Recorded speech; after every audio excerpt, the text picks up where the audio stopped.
Yan ang actually ang sinisigaw ng ating mga kababayan. Kasi siyempre sa tagal na nila nandito, ganun pa rin yung mga problema. Hindi pa rin nagbabago. Napagbigyan na sila ng maraming termino na rin bilang opisyal ng ating distrito. At siyempre yung sigaw ng tao, yung pagbabago, yung pag-asa.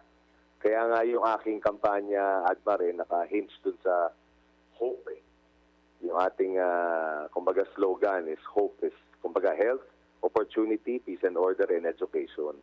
Kasi kailangan maibaba natin yung karampatang mga programa na kinakailangan ng ating mga kababayan. Hanggang ngayon kasi wala pa kaming matinong district hospital dito sa syudad ng Parañaque.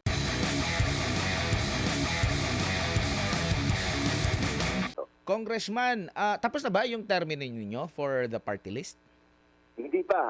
Actually, nasa pangalawang taon pa lang tayo ng ating first ano natin to, first term natin sa Congress. Pero siyempre tayo nakikinig din tayo sa pulso ng ating mga kababayan at tayo naman marami na rin tayo na ibagsak na programa sa ating rehiyon sa Bicol.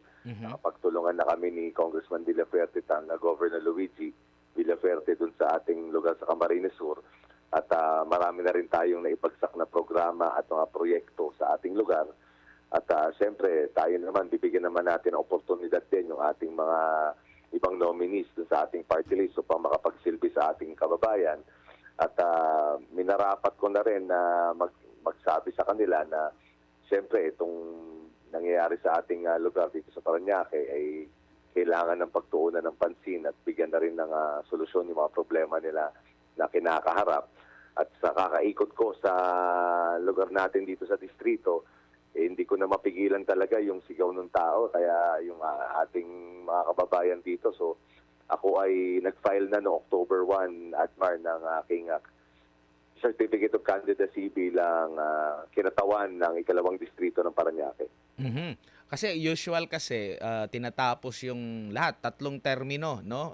Bago bumaba or iba naman, no? Pero sa inyo po, first term nyo pa lang, pero yes, mayroon talaga yung pag-uusap kasi isang party list yan, maraming mga nominee. Tapos kayo, pinili nyo na tumakbo sa ikalawang distrito na medyo bigatin din yung mga makakalaban nyo dyan, no? Ang kasalukuyang congressman dyan, si Congressman Gaston Bunting. Tama po, tama po. Maliban dito, gaano ba kalaki itong second district ng Parañaque? Siguro mga nasa between 200 to 240,000 votes din yung botante ngayon. So malalaman natin yung final count kasi di ba katatapos lang nung mga registration itong September 30. So malalaman natin yung final count niyan siguro when the COMELEC releases yung kung ilan ba yung number of registered voter na ipasok dito sa ating after itong registration ng ating mga kababayan dito sa ikalawang distrito. Alam mo, ang advantage din nitong sa legislative district ka tatakbo ay hindi ka na mag-iikot buong Pilipinas. Ang disadvantage naman diyan, ang disadvantage naman diyan, pag meron ng pag meron ng mga matatagal diyan, yan yung magiging kalaban mo, yung matagal na diyan sa lugar na yan, yung apelyido na yan.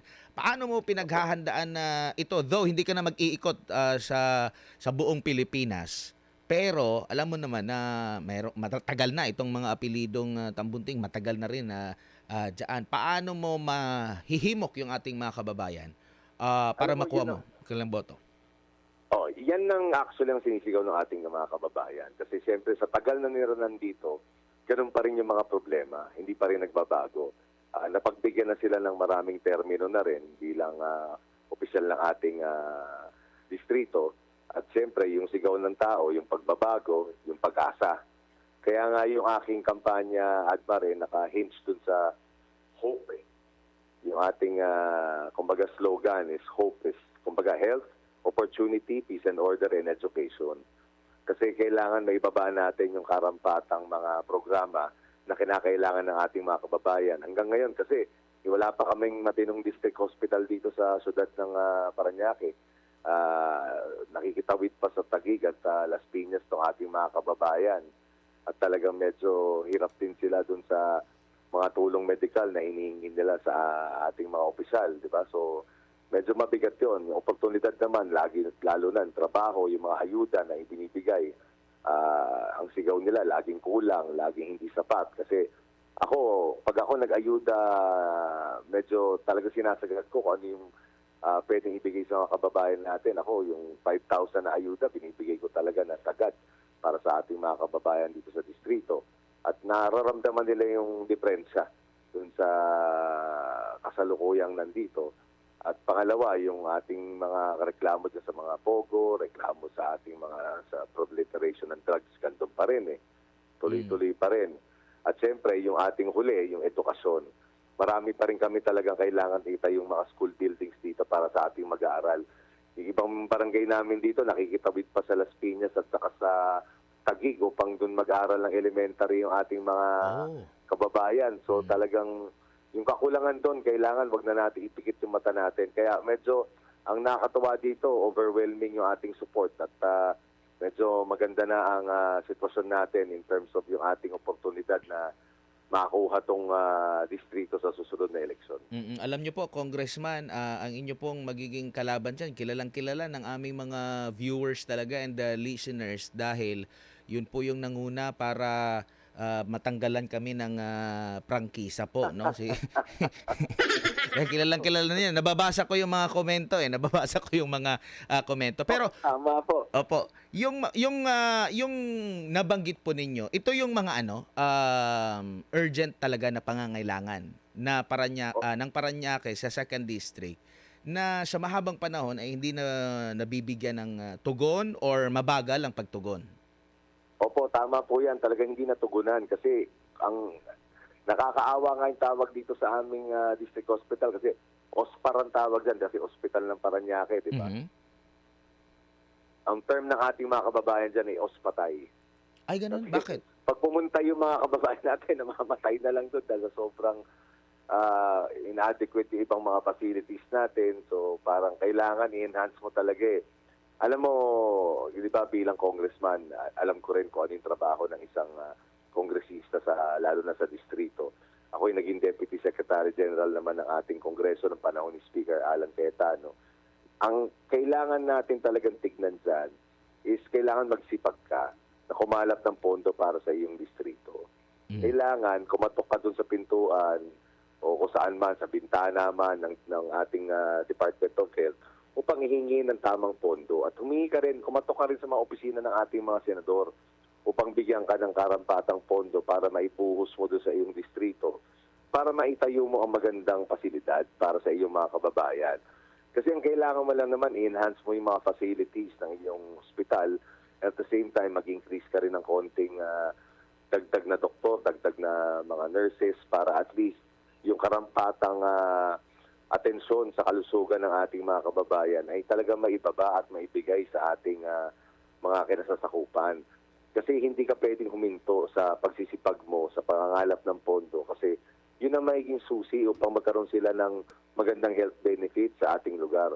Ang pangarap ko nga dito, sabi ko sa kanila, once na ma-enhance ko na yung mga facilities ng ating district hospital, ang gagawin natin, magbubuhos tayo ng karampatang pondo, malaking pondo para sa ating MAIP program, para yung mga kababayan natin, halos wala nang binabayaran pa nagpupunta. Ira-write off na lang ng ating pondong ilalagak doon sa ating district hospital para everybody will be okay, di ba?